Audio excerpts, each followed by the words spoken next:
अन्य समाचार पर नजर करिए तो अमदावादમાં મકાન ધરાશાયી થવાનો મામલો સામે આવ્યો છે, જેમાં એકનું મોત નીપજ્યું છે અને એક ઘાયલ થયા છે। તો ઘી કાંટા પાસે નવતાડની પોળમાં આ બનાવ બન્યો હતો। વર્ષો જૂનું મકાન ધરાશાયી થયું છે અને બે લોકો દટાયા હતા। ફાયરની ટીમે કાટમાળમાં બે લોકોને બહાર કાઢ્યા હતા। સારવારમાં એક વૃદ્ધાનું મોત નીપજ્યું છે, જ્યારે એક શ્રમિક સારવારમાં છે। ત્યારે મનપાની ડ્રેનેજ લાઇનનું કામગીરી ચાલી રહી હતી અને ત્યારે આ બનાવ બન્યો હતો। ફાયર વિભાગની ટીમે સ્થળ પર પહોંચી બચાવ કામગીરી શરૂ કરી હતી। હાલમાં કોઈ ફસાયેલું છે કે નહીં તે અંગે શોધખોળ ચાલી રહી છે।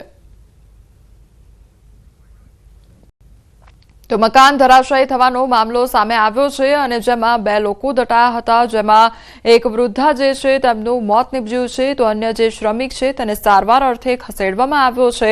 તો ડ્રેનેજની કામગીરી કરવામાં આવી રહી હતી અને તે દરમિયાન આ આખી ઘટના સર્જાઈ અને હજુ પણ અન્ય કોઈ પણ દટાયું છે કે કેમ તે અંગે પણ તપાસ કરવામાં આવી રહી છે। તે અંગે પણ શોધખોળ હાથ ધરવામાં આવી રહી છે।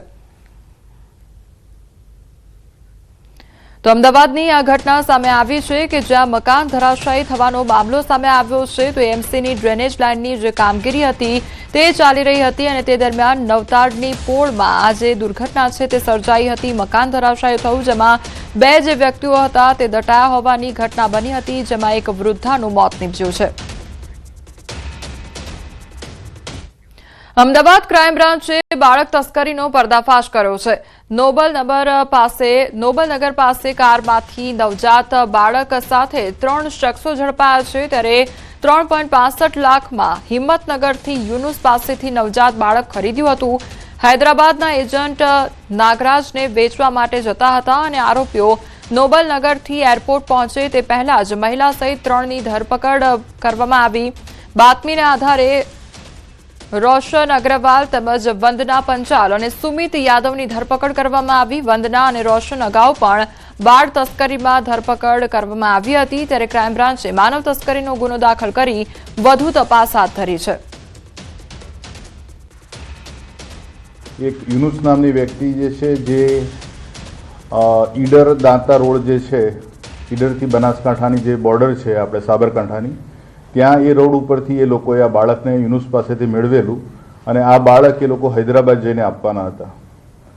આજે માહિતી આધારે આ લોકોને ધરપકડ કરવામાં આવેલી છે, એમના વિરુદ્ધ ગુનો નોંધવામાં આવેલો છે અને આગળની આ જે આખી ટોળકી જે છે બાળ તસ્કરીનું જે કામ કરે છે એમાં આના અલગ અલગ પાસા જે છે કે આ બાળકને જન્મ આપનાર માતા, આ બાળકને આરોપીઓ સુધી પહોંચાડવા માટેની વચ્ચેની કડી એ વગેરે ઘણી બધી બાબતોની તપાસ હાથ ધરાઈ રહેલી છે।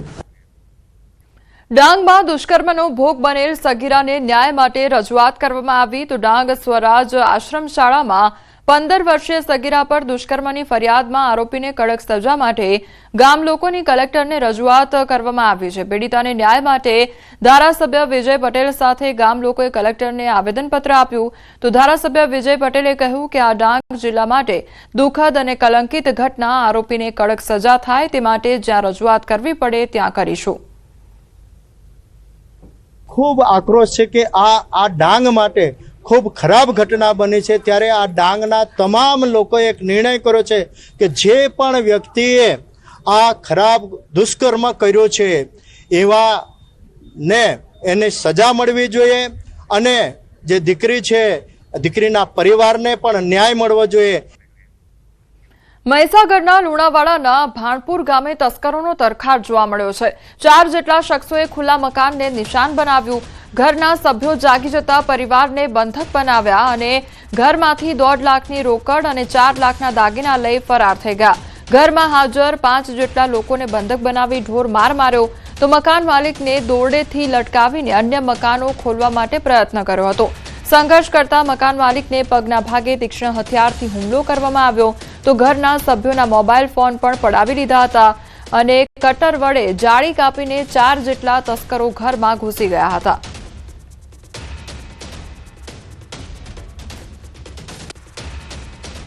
ચાર જણ હતા અને 4 જણ આવ્યા તેવા એમને બાજી પડ્યા અને મોબાઈલ લઈ લીધો। પહેલા મોબાઈલ લઈને મોઢા પર પટ્ટીઓ બાંધી દીધી, હાથ પગ બાંધી દીધા અને અમને કોઈને અવાજ કરવા દીધો નહીં। દાદા હતા બાજુમાં, દાદા બાજુમાં એક માણસ બેઠો અને પછી હું ઉપર હતી, હું ઉપર રહીને હું સીડીમાં બધું જોઈ રહી પણ મારાથી બોલાયું નહીં। બાજુમાંથી કોઈને સવરાય ઉઠાડાય એના અમારો જીવ જોખમમાં હતો. રાજકોટના જંગલેશ્વરમાં ડિમોલેશનના વિરોધ વચ્ચે મહત્વના સમાચાર સામે આવી રહ્યા છે. ડિમોલેશનનો વિરોધ કરનાર ભાજપના કોર્પોરેટર નરેન્દ્ર ડવનો પત્ર સામે આવ્યો છે. નરેન્દ્ર ડવે જ નદી કાંઠાના દબાણો દૂર કરીને ટીપીનો રોડ ખુલ્લો કરવા માટે પત્ર લખ્યો હતો. તો મુખ્યમંત્રીને સંબોધીને લખવામાં આવેલો પત્ર વાયરલ થયો છે. ભાજપના કોર્પોરેટરની કરણી અને કથની વચ્ચે ફેરફાર જોવા મળી રહ્યો છે. સ્થાનિક સ્વરાજ્યની ચૂંટણીમાં પોતાની વોટ બેંક જાળવી રાખવા સ્થાનિકોની સાથે હોવાનો દોડ કરતા હોવાની ચર્ચા સામે આવી છે. સંવાદદાતા અંકિત અમારી સાથે જોડાઈ ગયા છે. અંકિત, ભાજપના કોર્પોરેટર દ્વારા ખુદ પોતે જ પત્ર લખવામાં આવ્યો અને ત્યારબાદ જનતાની વચ્ચે રહીને તેમનો સાથ આપવાનો દોડ કરવામાં આવ્યો છે. ચોક્કસ ખાસ કરીને વાત કરવામાં તો આજરોજ સવારે ન્યૂઝ 18 ગુજરાતી સાથેની વાતચીતમાં વોર્ડ નંબર 18 ના જે કોર્પોરેટર છે નરેન્દ્ર ડવ તેમના દ્વારા પોતે સ્થાનિકોની સાથે છે અને પોતે જંગલેશ્વર વિસ્તારના લોકોની સાથે છે અને ડિમોલેશનનો પોતે વિરોધ કરી રહ્યા છે તેવું વાતચીતમાં જણાવ્યું હતું. જોકે ત્યારબાદ જે ભાજપના જે કોર્પોરેટર છે નરેન્દ્ર ડવ તેમનો એક પત્ર સામે આવ્યો છે અને નરેન્દ્ર ડવ દ્વારા પોતાના લેટર હેડ ઉપર નદી કાંઠાના જે દબાણો દૂર કરીને ટીપીનો રોડ ખુલ્લો કરવા બાબતે મુખ્યમંત્રીને સંબોધિત જે પત્ર લખવામાં આવ્યો છે, આ પત્ર છે તે વાયરલ થયો છે અને આ વાયરલ થયેલા પત્રને આધારે ભાજપના કોર્પોરેટરની કરણી અને કથણી વચ્ચે ફેરફાર હોવાનું છે તે સામે આવ્યું છે. ત્યારે હાલ આગામી મહિનાઓમાં સ્થાનિક સ્વરાજ્યની ચૂંટણી આવી રહી છે ત્યારે પોતાની વોટ બેંક જાળવી રાખવા માટે સ્થાનિકો સાથે પોતે દોડ કરતા હોવાની ચર્ચા છે તે પણ હાલ શરૂ થઈ છે.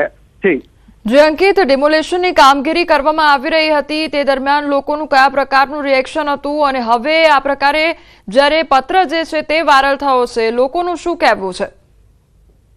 ચોક્કસ ખાસ કરીને ડિમોલેશનની પ્રક્રિયાની જો વાત કરવામાં આવે તો ડિમોલેશનની પ્રક્રિયા છે તે ડિસેમ્બર 2025 થી શરૂ થઈ ચૂકી છે.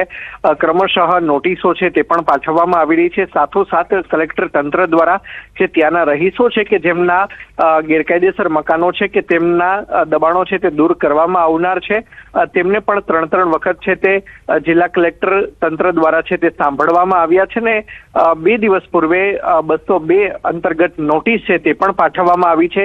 આગામી 7 દિવસનો સ્વેચ્છાએ પોતાના દબાણો છે તે દૂર કરવા સમય છે તે પણ કલેક્ટર તંત્ર દ્વારા આપવામાં આવ્યું છે. જો કે આજે ન્યૂઝ 18 ગુજરાતી સાથેની વાતચીતમાં જિલ્લા કલેક્ટર ડોક્ટર ઓમ પ્રકાશ દ્વારા જણાવવામાં આવ્યું હતું કે હજુ સુધી ડિમોલેશનની કોઈ તારીખ નક્કી થઈ નથી, પરંતુ હાલ અત્યારે 2 દિવસ પૂર્વે 1300 થી વધુ જે આસામીઓ છે કે જેમના ગેરકાયદેસર દબાણો ખડકી દેવામાં આવ્યા છે તે આસામીઓને છે તે 202 અંતર્ગત નોટિસ છે તે પાઠવવામાં આવી છે. જે અંકિત, એટલે એક તરફ નોટિસો પાઠવવામાં આવી રહી છે તેની કામગીરી પણ કરવામાં આવનાર છે, એટલે અહીંયા શું લાગી રહ્યું છે કે આ જે દોડ કરવામાં આવ્યો છે માત્ર શું પોતાના મતો જે છે તે સાચવવા માટે, વોટ બેંક સાચવવા માટે આ દોડ કરવામાં આવી રહ્યો છે? ચોક્કસ વોટ બેંક સાચવવા માટે જ દોડ કરવામાં આવ્યો હોય તેવું લાગી રહ્યું છે, કારણ કે 15 થી 20 દિવસ પૂર્વે કોંગ્રેસ દ્વારા અહીંયા જંગી જનસભાનું છે તે આયોજન કરવામાં આવ્યું હતું ને જેમાં કોંગ્રેસના પ્રદેશ કક્ષાના જે નેતાઓ છે જિગ્નેશ મેવાણી સહિતના નેતાઓ છે તે પણ આવી પહોંચ્યા હતા. સાથોસાથ વાત કરવામાં આવે તો જંગલેશ્વર વિસ્તારમાં આવેલા જે ક્રિષ્ના ચોક છે આ ક્રિષ્ના ચોક ખાતેથી રેલી છે તે સોરઠિયાવાડી સર્કલ સુધી પહોંચી હતી. સાથોસાથ કોંગ્રેસના જે ગુજરાત પ્રદેશના જે નેતાઓ છે તેમને જિલ્લા કલેક્ટરને આવેદનપત્ર પણ પાઠવ્યું હતું ને સાથોસાથ જ્યાં સુધી અહીંના જે ગેરકાયદેસર દબાણકર્તાઓ છે તેમને વૈકલ્પિક જગ્યા જ્યાં સુધી તંત્ર દ્વારા ફાળવવામાં ન આવે ત્યાં સુધી તેમના મકાનો હટાવવામાં ન આવે, તેમના મકાનો જે છે તે તોડી પાડવામાં ન આવે